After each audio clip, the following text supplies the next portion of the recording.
Est-ce que vous connaissez par hasard de Delacroix au néo-impressionnisme? Eh bien, vous voyez, c'est cette palette que je propose. On travaille avec du blanc de titane, hein, et la palette se fait par des jaunes cadmium citron. Hein, on va un jaune cadmium moyen, un orange de cadmium, rouge cadmium clair, rouge cadmium foncé pourpre, lac de Grance foncé, violet de cobalt clair sénélier, cobalt clair.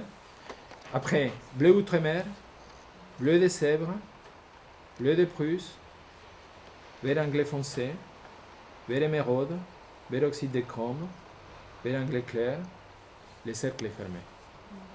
Blanc de titane en plusieurs pastilles pour ne pas les salir, faire le moins de mélange possible, faire le plus de rapports possible et laisser les tableaux le plus largement possible sans cesse, comme les dessins, c'est-à-dire ne pas comme un fou de vouloir trouver la couleur exacte parce que c'est jamais la couleur exacte. C'est plutôt une couleur approchée à côté d'une autre couleur approchée, à côté d'une autre couleur approchée, et laisser venir les choses.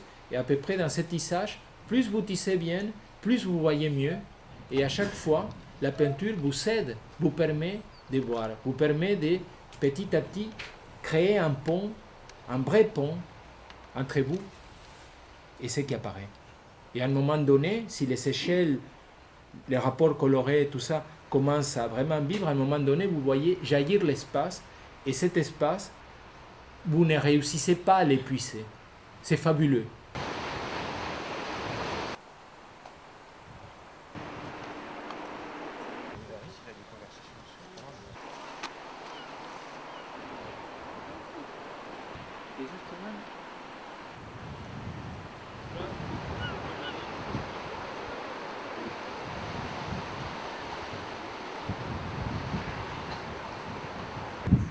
Antoine, est-ce que tu voudrais un verre, tu n'as qu'un verre véronèse? Je te donnerai un verre oxyde de chrome, tu verras ça. La question aussi dans toutes ces histoires-là, c'est l'adéquation du temps de travail et ce qu'on veut, comment dire, et ce qu'on veut obtenir. Moi je dirais, ça, dans l'état des matières que je les vois, je trouve que la composition, ton idée est très bonne. Tu aurais dû aller beaucoup plus loin, quoi. Je ne pense pas qu'en ajoutant une matière beaucoup plus nette, hein, beaucoup plus forte, tu ne pourrais pas créer avec ces écrans davantage d'espace, détacher les choses. Le problème, c'est qu'il ne faut pas aller du tout vers les chromons. Hein, c'est pas ça. Vous voyez, en fait, il y a les clichés des mecs qui travaillent tout de suite presque au couteau de palette et de toutes ces conneries. C'est pas ça que j'ai dit. C'est plutôt justement un travail très nuancé, hein. On ne va jamais assez dans les nuances des couleurs matières qui vous donnent une énorme profondeur partout. En général, quand on va sur les motifs, c'est pour se confronter avec ces problèmes. C'est comment on va rendre cet espace-là. Oui. Hein. Moi, c'était plutôt plus la couleur. D'accord. Est-ce que tu connais Soutine? De nom. D'accord. Alors tout à l'heure, je te montrerai des paysages de Soutine qui se trouvent pas mal dans ton optique, et peut-être avec ces mêmes types de couleurs, j'imagine que c'est en mélangeant encore des pinceaux, en utilisant des pinceaux de différentes tailles, et encore en devenant beaucoup plus net dans ta manière de dire les différentes surfaces. Et travaille un peu plus le visage des gens, si tu peux. Plus dans son caractère. On dit que Velázquez avait des pinceaux comme ça, alors, à peu près. Non, mais c'est vrai, hein. Tu vois, les regards, c'est un pinceau aussi, quelque part. Hein. Tu vois, il est un peu... Hein. Il est plus penché vers ça. Et là, maintenant, si vous voulez, on fait 2 études de 10 minutes d'une figure. Hein. Allez, on va mettre les paquets, mais vraiment rapidement, la vision la plus synthétique possible.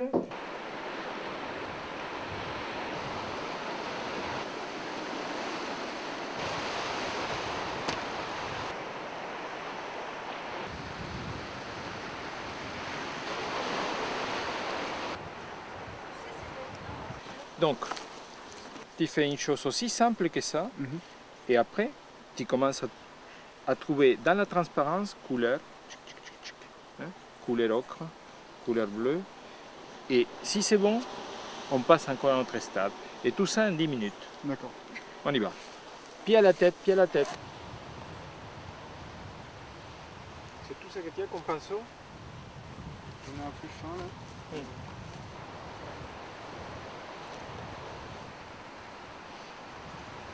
5 minutes.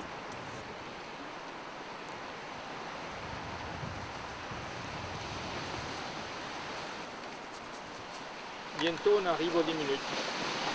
Ça va Arthur?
Pointe Primelle. Tu sais, Gilles, on est allé 2 journées à peu près de suite à la Pointe Primelle et certaines voulaient faire de la figure à l'extérieur.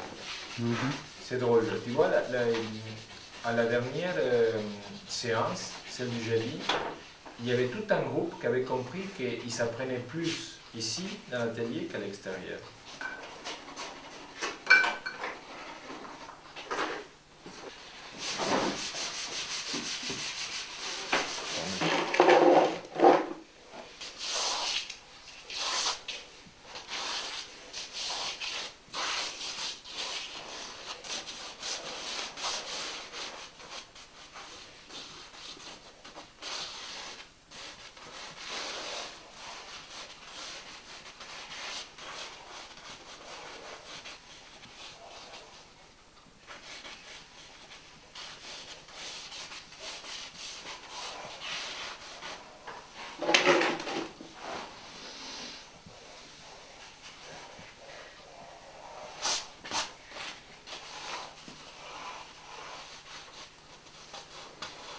Moi, j'ai fréquenté beaucoup des cours à Paris où on croit qu'on travaille les modèles pour les dépasser. Mais c'est impossible de dépasser ce que dévoile un corps humain. C'est-à-dire, soit on les fait véritablement avec conviction, essayer d'aller au plus loin possible, bon, soit directement on ne les fait pas. Mais c'est quelque chose qui vous entraîne vers forcément un type de découverte que d'ailleurs on ignore. Voilà. On travaille de 20h30 à minuit, et 3 fois par semaine, à peu près une dizaine de personnes en général, la moitié très très très assidue, et on fait trois pauses d'1 heure chacune, et en général on peint à l'huile, avec une grande concentration, et on paye ces modèles, et voilà. Quand un modèle ne peut pas venir, en général les modèles viennent de Morlaix, on travaille entre nous. Beaucoup de fois, c'est nous-mêmes que... Moi je pose pour mes amis, pas mal de mes amis posent pour moi, Certains autres sont incapables de le faire et on les comprend.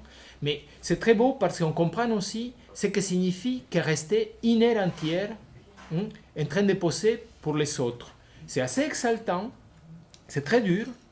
Et là, on voit la relativité du temps. C'est-à-dire que quand vous posez pendant une heure, on dirait que ce sont 3 années. Et quand vous peignez pendant une heure, on dirait que c'est 4 minutes. Et à chaque fois, vous sentez que qu'est-ce qui s'est passé? Et c'est pas possible. Et tout ça, c'est très très intéressant à expérimenter. C'est marrant tes couleurs. Ouais. Ça change, ça. C'est doux.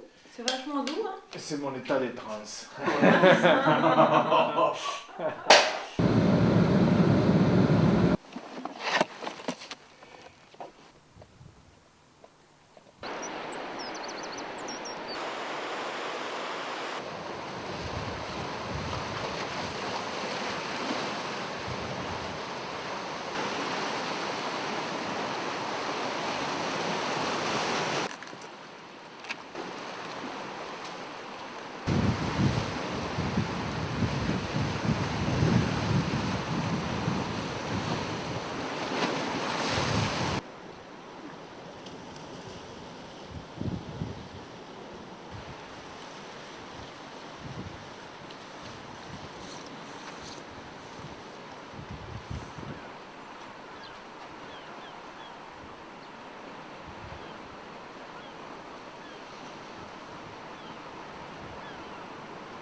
Ça, tu sais, c'est rare d'avoir des journées belles vraiment comme ça, hein, et de voir le soleil apparaître.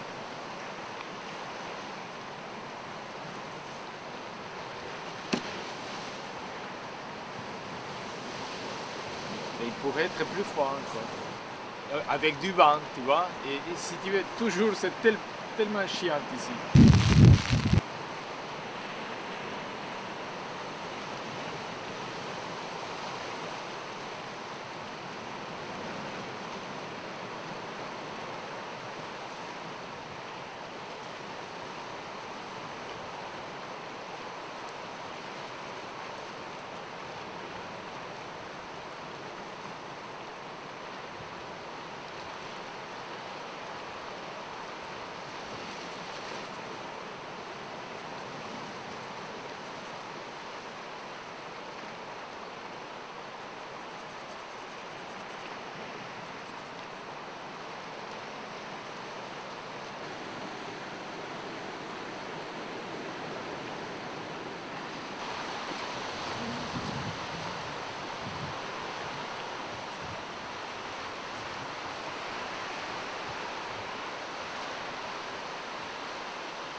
Que Platon puisse dire des choses pareilles, c'est permettre de dire comme ça qu'on accouche des beaux discours à la vue de la beauté, comme si la création, voilà, c'était notre manière d'enfanter, et parce que la beauté nous fait enfanter.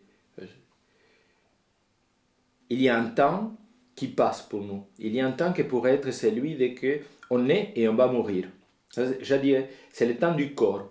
Et à mon avis, il y a le temps de l'esprit que c'est celui qui génère une œuvre, qui en définitive nous donne la vraie vie. Donc, plus on s'approche de la mort, si on est un grand maître, plus on s'approche de la vie. Et plus on s'approche des autres, et plus on vit dans les autres. Et justement, ça pour moi, pour nous, ça ne peut être qu'un souhait, mais moi j'ai la conviction, et c'est mon acte de foi, que chez Goethe, chez Dante, chez Proust, chez Joyce, chez Picasso, il y a toute cette énorme liste des hommes qui nous ont donné l'exemple de que ça, oui, ça existe, et que c'est comme ça. Et les grands maîtres, si j'ai dit Titien, si j'ai dit Monet, il ne fait que grandir. C'est-à-dire, son œuvre ne fait que grandir. Et quand il voit Monet, comme il commence, comme il est génial toujours, mais comment ça explose encore son génie dans les nymphéas, comme ça, comme tous. C'est par exemple, le moment entre la vie, tout le monde adore Pollock et tout ça. Moi, j'adore plus encore l'exemple des monnaies. Comment ça se développe d'une manière organique, incroyable. C'est-à-dire que déjà, en 1907, tout le monde les croit dépassés parce que Cézanne est apparu. Tout le monde, l'avant-garde, croit que voilà, la nouvelle peinture va passer par là. Et peut-être la peinture nouvelle passe par là, mais l'œuvre des Monet continue de grandir jusqu'à 1926 et en devenant de plus en plus riche. Et c'est extraordinaire comment un génie a un temps de Moïseman qui lui est absolument propre. Et il est, en définitive, aussi moderne que le moderne. Moi, un de mes rêves, ce serait de pouvoir réaliser ce que c'est qu'un homme, une femme, à l'heure actuelle, pour mon époque. Comme l'a fait Masaccio à la sienne. Et une des raisons pour lesquelles je m'entoure d'amis et dans ces conditionnements de l'école, c'est pour pouvoir les regarder davantage, pouvoir m'imbiber davantage d'eux, me construire grâce à eux, et peut-être que cet élan qui est tellement fort en moi, les construise à leur tour. Et il me semble qu'il y a quelque chose de ça. Voilà, le corps que j'ai, sans doute, a un type d'expression qui lui est absolument propre. Je me souviens, je crois que c'est Aristote qui dit l'âme est forme et elle crée les corps. Et comment je traduis ça encore, c'est chacun de nous, avec son auteur, avec cette tension nerveuse, avec tout son historique, avec voilà, toutes les pulsions, tout ça, a son style. On les porte. On ne peut pas être autrement. Voilà. Mais il y a encore l'autre chose, et on ne sait pas comment on est. Toi, tu me vois, par exemple, comment je te vois. Mais moi, et c'est peut-être la peinture, le dessin, qui peut-être m'aidera à me connaître. Si je n'avais aucun interlocuteur, je crois que c'est peut-être, et aussi, et c'est là, ce chemin, comment tu vas au fond de toi-même. C'est très étonnant, ça. Le dessin, à mon avis, c'est un des moyens, l'art de faire ce chemin-là. À quoi ça servirait sinon? À se faire un nom, à se faire de l'argent, à accrocher un tableau, à remplir des galeries ou devenir célèbre?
Et ça fait 500 euros.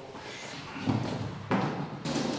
n'a jamais montré la falaise aussi, qui peut-être pourrait avoir un endroit. Il faut que je vois avec les lavants quels sont les tableaux s'il veut vraiment garder les thèmes. Il était très sérieux pour se dire qu'il n'y a pas de ciel, rien de trépied. Si c'est deux, ou si on lui propose justement celui qui est apparu dans le livre. Et il a retenu en fait Colin. Mais j'étais intéressé par celui-là.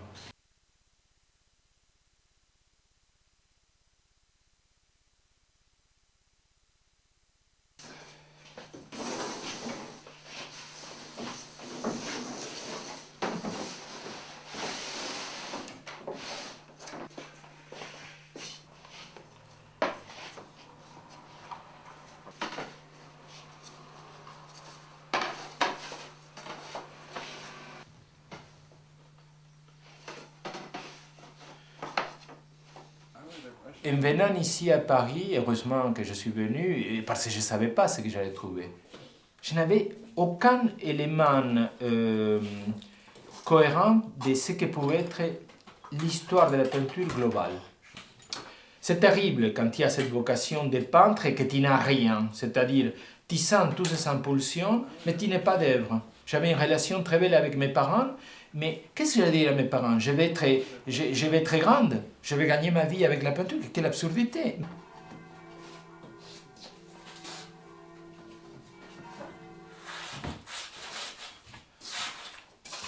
Ma première visite en Espagne, c'était la 10e année que j'étais ici en Europe, et on est allé voir le Prado avec mon père et ma mère, mais je me souviens que j'étais à côté de lui.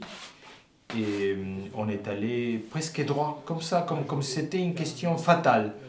Et direct à la salle, mais c'était beau, je me souviens, c'était le matin, il y avait très peu de monde, je me souviens qu'il y avait un homme très élégant qui avait filé là vers la salle de Velázquez, et nous derrière, et on arrive, et on était devant, moi je dirais une trentaine de Velázquez, les Ménil, Las Lanzas, la reddition de Breda, la forge de Vulcain.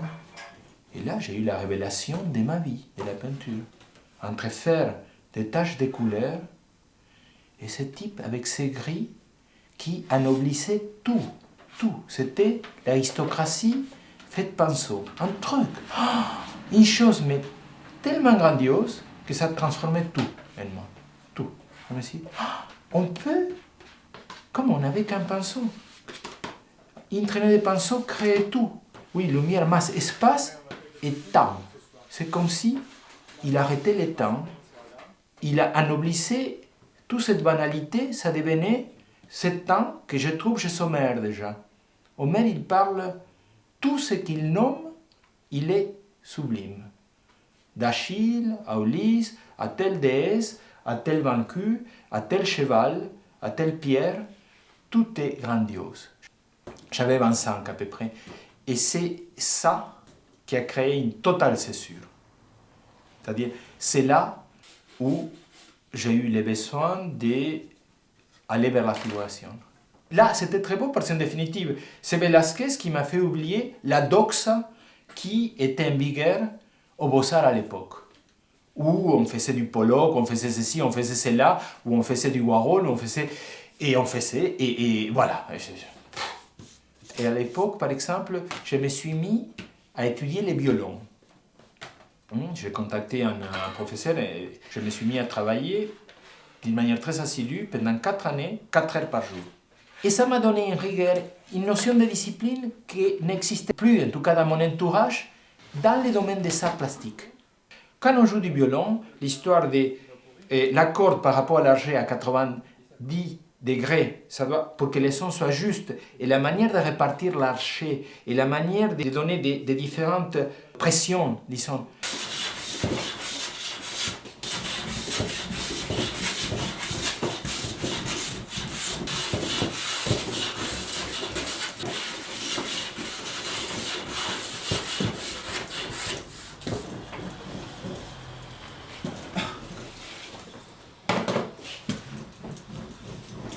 Et c'est une des choses qui m'ont fait beaucoup réfléchir à qu'est-ce que c'est que dessiner et comment on transmet les dessins.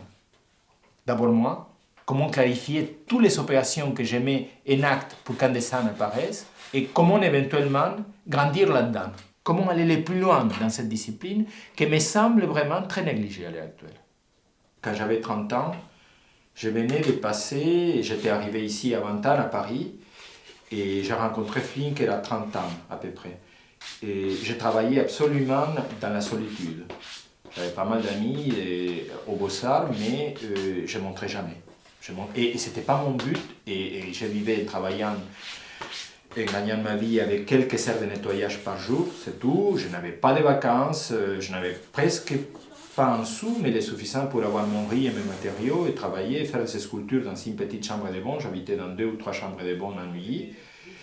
Et quand tout de suite, presque dans les années 84, il m'a montré à la FIAC, et c'était un homme qui avait beaucoup de connaissances, et tout de suite a venu beaucoup d'argent, trop pour moi à l'époque. Je trouvais que c'était absolument démesuré, qu'un type de 30 ans, on lui donne autant d'importance à l'époque. C'était des années très fastes. Avant les cracks, il y a eu Rack, je sais pas. Moi, je ne connaissais rien, je ne pensais qu'à la peinture à l'époque.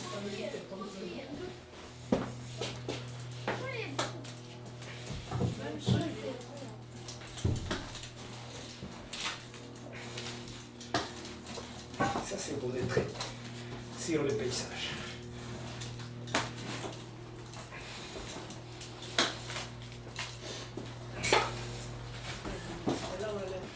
Oui, pas très. Ça a failli assumer sur les pieds. On la met debout si tu veux pour... Tu penses que ça ira? Voyons. On mettait où?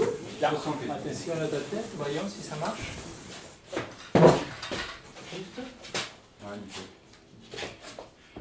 Voilà. Bon. Des éléments comme ça que j'ai déterminés, soit de 30 cm par 30 cm, soit de 27 par 35, qui équivaut en 5 figures. Les surfaces, tu vois, sur lesquelles je travaille, sont préparées d'une manière particulière. Il y a la surface de contreplaqué et là-dessus, il y a un drap collé. Donc, c'est pas sur du bois, tu vois, c'est une bois plus toile. C'est une toile entrecollée, donc c'est une matière très intéressante, c'est-à-dire qui offre une résistance. Et c'est la manière dont on fait, c'est la technique dont on fait les icônes. Seulement que dans les icônes, on met au moins 9 couches de colle de peau plus pigment blanc, tandis que là, moi, avec 3, c'est bon. Ça absorbe très bien l'huile et à partir de là, on peut ajouter toutes les matières qu'on veut et on peut gratter autant qu'on veut aussi. C'est-à-dire que beaucoup de fois, bon, je gratte presque tout et je recommence.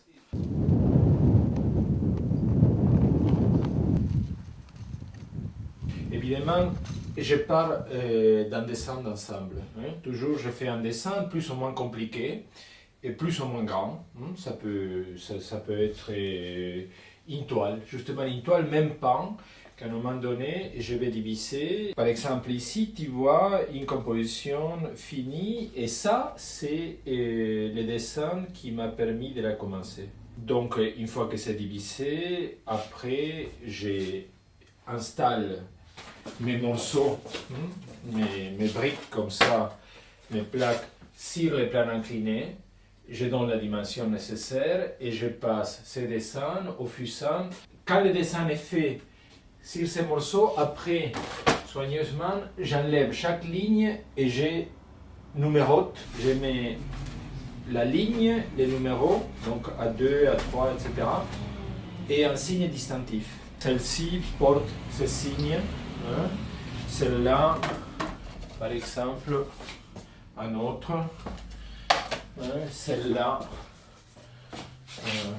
un autre, et voilà. C'est la manière, tu vois, de donner des pas dans ce qui m'intéresse. Et donc, c'est une stratégie très personnelle par rapport au fait que je vais peindre dans des endroits où je ne peux pas me remballer avec une toile énorme. Alors voilà, j'ai trouvé ça. Si après, on croit que c'est une combine, par exemple, pour faire un tableau et les vendre, c'est pas mon plan. Tout ça, ça devrait donner un très bon tableau, c'est tout. Et quand on l'a collé, par exemple, on devrait oublier comment était fait. Ça serait inconcevable que je fasse une photo pour ça, c'est toujours un dessin sur place. C'est-à-dire que la chose fascinante, c'est d'être dans l'espace, et ce que tu produis avec ton corps, c'est ça les dessins, comment tu te débrouilles dans l'espace, et voilà, encore sous le ciel, dans une surface, comment tu crées cette adéquation. Voilà, une fois qu'il y a ça, tu la continues après dans la peinture. Mais c'est évident qu'avec la couleur, tu continues à faire des dessins qui se superposent. Il y a 1000 dessins dans une peinture. Mais le début, oui, c'est un premier dessin. C'est un premier dessin qui à peu près établit les choses. En gros, c'est un peu forcé parce que c'est nécessaire. Si je pouvais aller avec une toile, mais encore avec une toile très grande, en définitive, qui a besoin de réduire un peu la dimension, de voir dans l'ensemble comment ça fonctionne, et après de passer à une grande surface. Après, dans chaque plaque, tu divises la problématique, c'est-à-dire que, en fait, tu crées un paysage dans le paysage.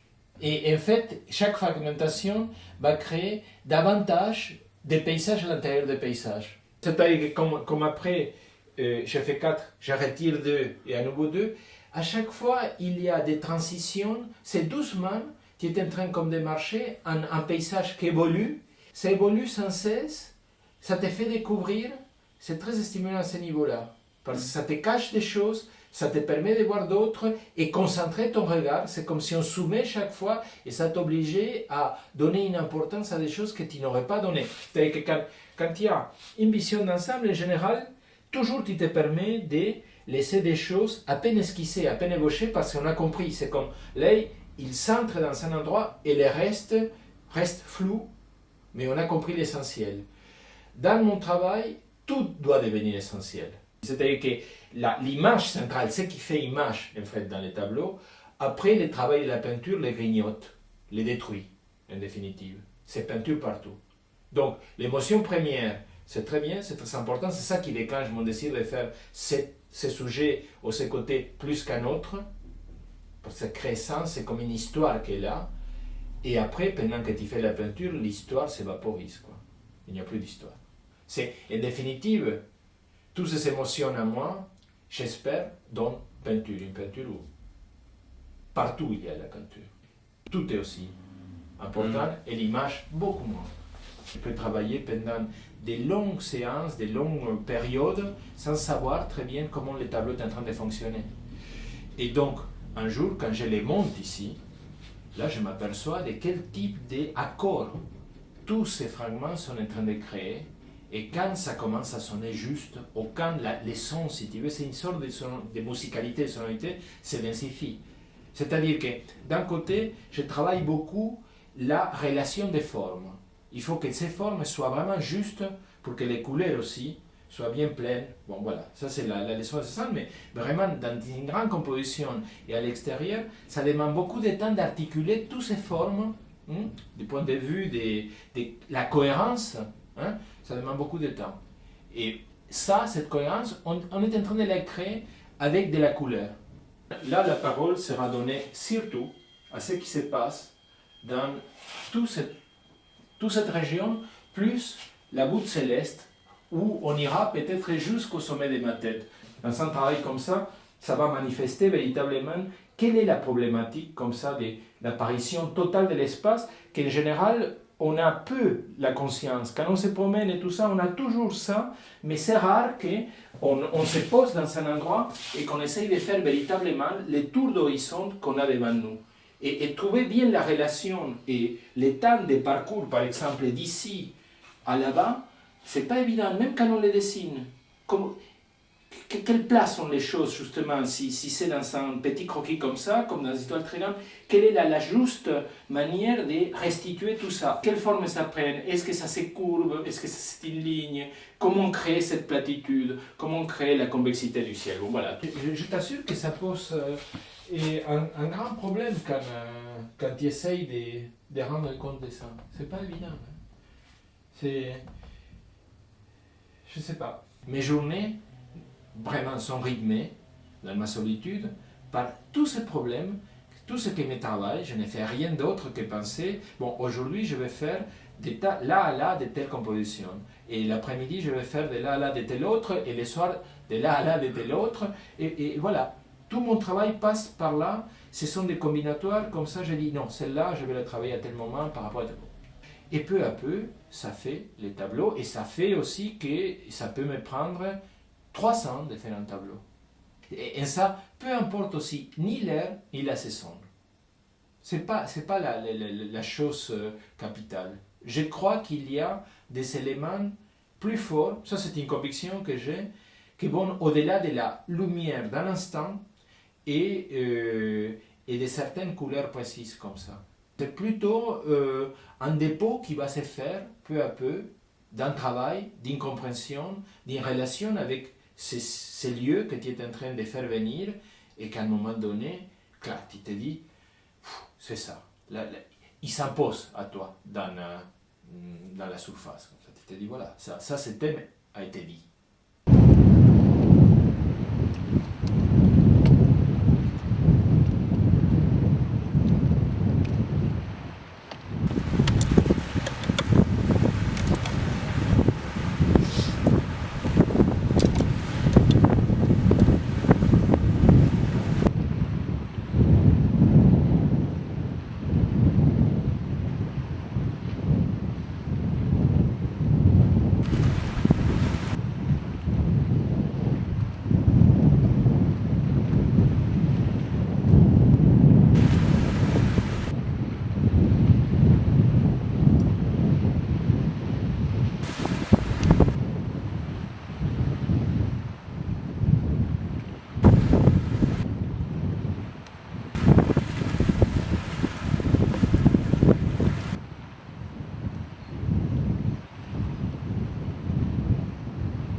G5, G5 et H4, G4.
Oui, c'est vrai qu'à un moment donné, j'ai bougé toutes les possibilités d'entrer les lumières dans une chambre et j'ai fait cette expérience. Pendant une journée entière, sans manger, j'ai vécu cette expérience de l'obscurité totale et en croyant que j'allais avoir une révélation.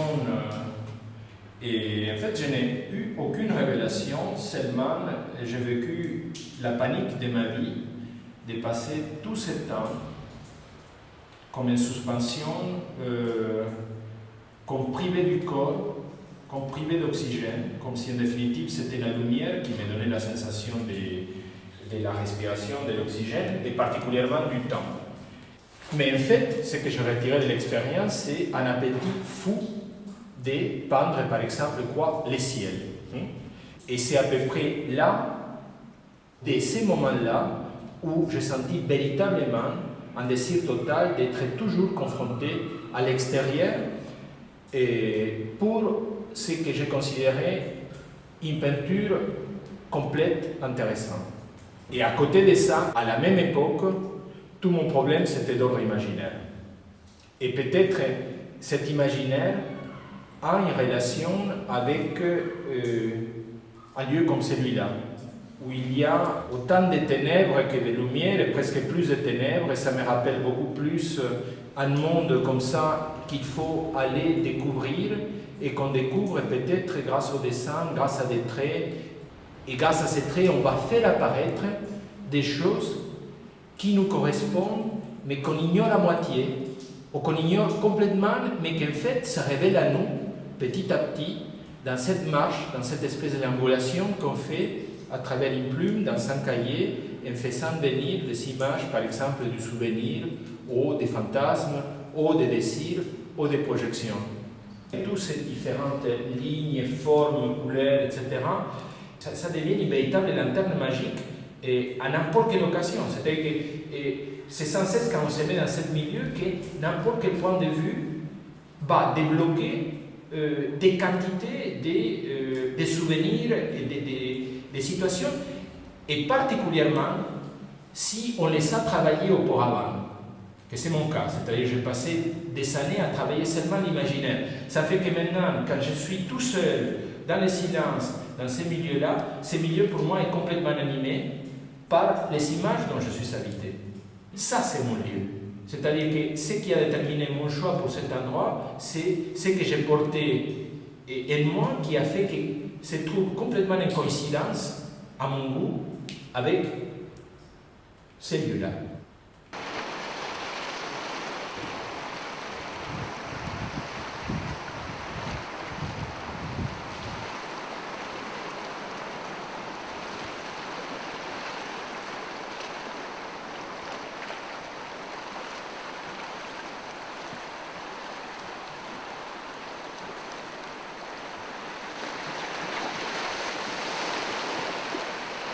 J'ai commencé debout toute la journée.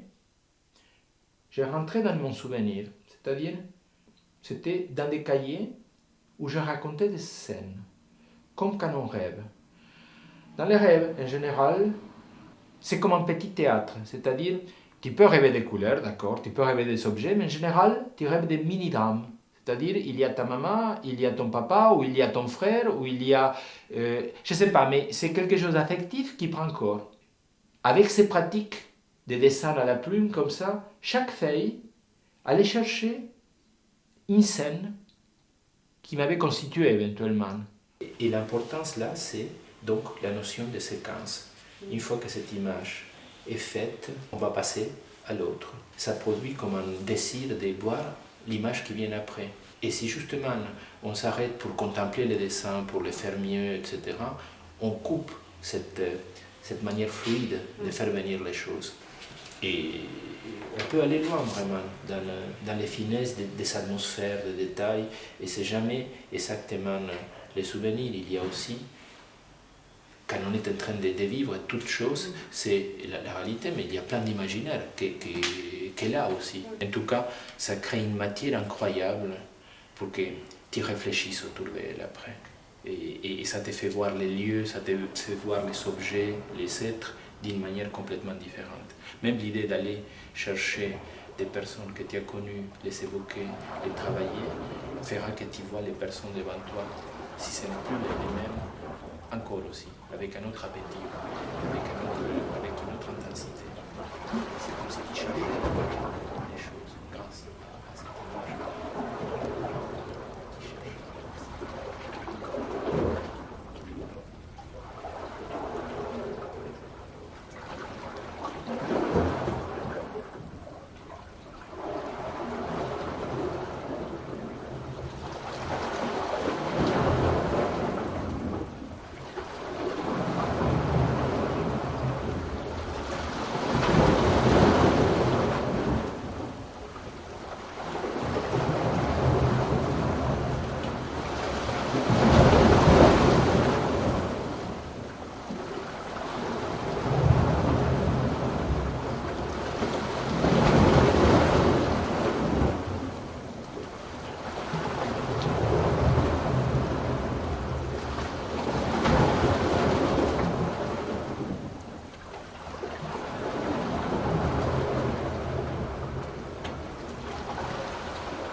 moi, il y a dans cette manière d'avoir besoin d'ajouter d'espace pour qu'une scène se produise au milieu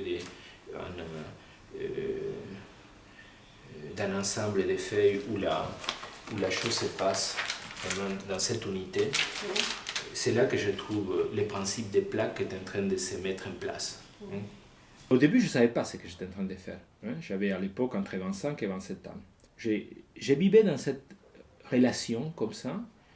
Et un jour, c'était plutôt en 7 ans, j'ai eu comme le sentiment d'illumination comme ça. Et je sentais que j'étais comme dans un château où toutes les cellules et toutes les chambres, comme si les murs avaient disparu. Et je me trouvais au centre de ce château et je voyais par transparence tout ce qui s'est passé.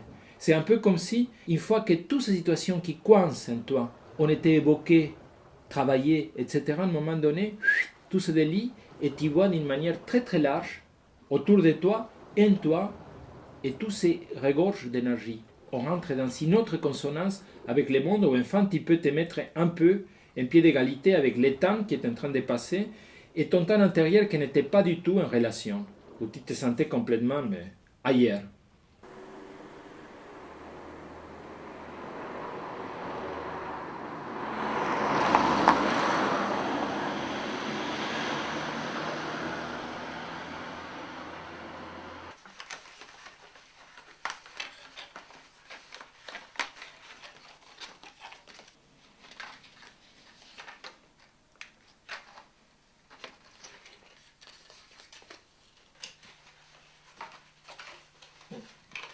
J'ai besoin d'une explication pour celui-là. Là, si tu veux. C'est dans le même Ça, sens tu que vois, le le tibia. tibia. Ça, c'est le chapiteau tibial.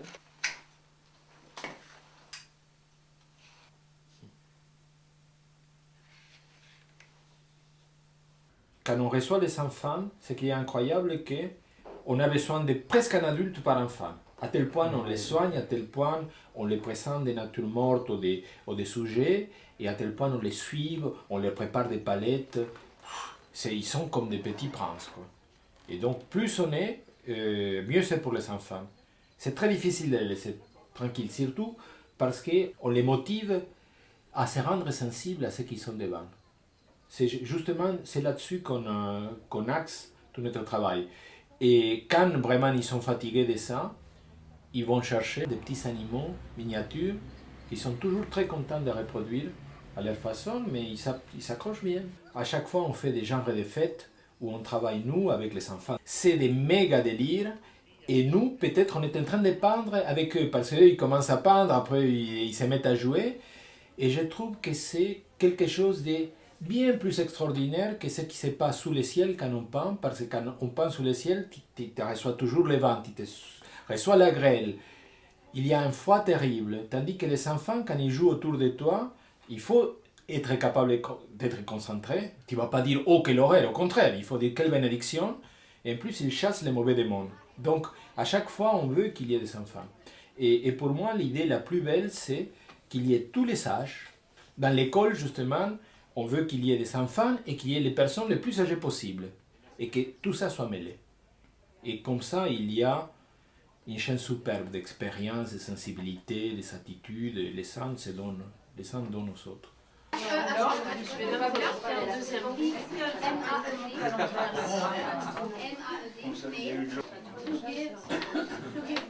J'axe tout l'enseignement autour de la personne humaine.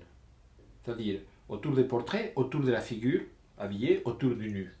Et ça me semble vraiment quelque chose qui va très loin au niveau de la pensée, pour une formation complète, c'est-à-dire que ça nous forme en tant que dessinateur, peintre, mais aussi ça nous forme en respect. Il y a quelque chose presque religieux dans ces relations qu'on établit avec nos modèles.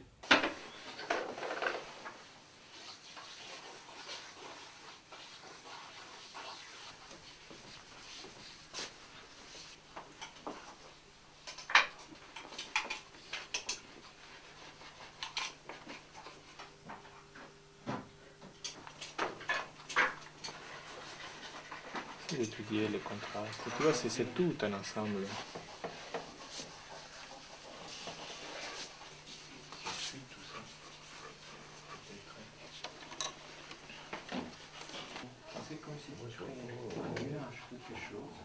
dans laquelle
Mon hypothèse, c'est 2007, septembre 2007, à peu près. Je pense que c'est quelque chose de cet ordre-là. La peinture, vous l'avez commencé un jour de Noël. Voilà. Et pour moi, c'est un jour de Noël 2007 à la Maison Blanche. Mais on peignait déjà avant, non? Il me semble, ouais. Moi je crois aussi. Parce qu'on avait commencé par faire des portraits, la peinture. Vous Et êtes puis sûr que après, c'est jour on de est Noël? revenu après en crayon. On a travaillé le dessin. Ah, Et après, on est revenu sur la peinture. et c'est là que vous avez commencé et vous avez continué. Et pendant tout l'hiver, on a travaillé comme des fous. Et toujours autour de la figure humaine, autour de la tête, etc. Il y a eu quelque chose de très fort qui s'est produit entre Gilda Bryan et moi, je pense. C'est-à-dire que, et après, quand Hervé est venu, entre nous,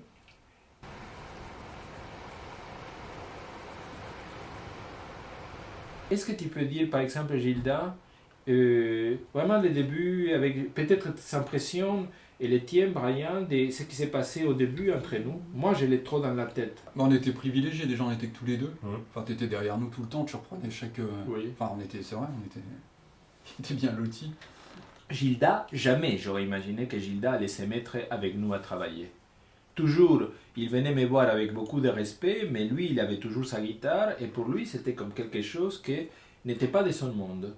Mais plus je te connais, il me semble que même, peut-être que l'idée de faire les beaux-arts a dû t'effleurer un jour ou l'autre. Ouais, après je viens d'un milieu ouvrier, tu vois, je suis menuisier, donc c'est pas.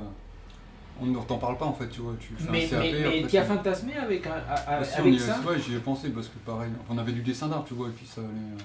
Mais ouais, ça me plaît, ça me plaît. Et après, je m'y suis mis, c'est grâce à Brian aussi. Un lien. Je pensais qu'une fois que Brian se serait lancé, tu vois, avec Tu allais partir. J'allais partir, mais du coup j'ai accroché. Toujours là. Tu es toujours là. Voilà. Et je crois que tu es devenu vraiment, je peux le dire, un pilier des Blaymore parce que toi tu viens vraiment régulièrement et je peux me reposer sur toi. Et ce qui est très beau, c'est que tous les trois, vous pouvez absolument donner tous les éléments, l'initiation vraiment à n'importe qui ne saurait pas du tout dessiner ni peindre. Vous pourriez vraiment les mener très très loin. Au moins pendant 3-4 années, vous pourriez les nourrir. Ouais, parce que tu nous as nourris aussi, enfin tu nous as Oui, bien sûr, mais tu ça, nous as, ça y est, tu vous nous as savez donné tout tous ça. tes outils, quoi.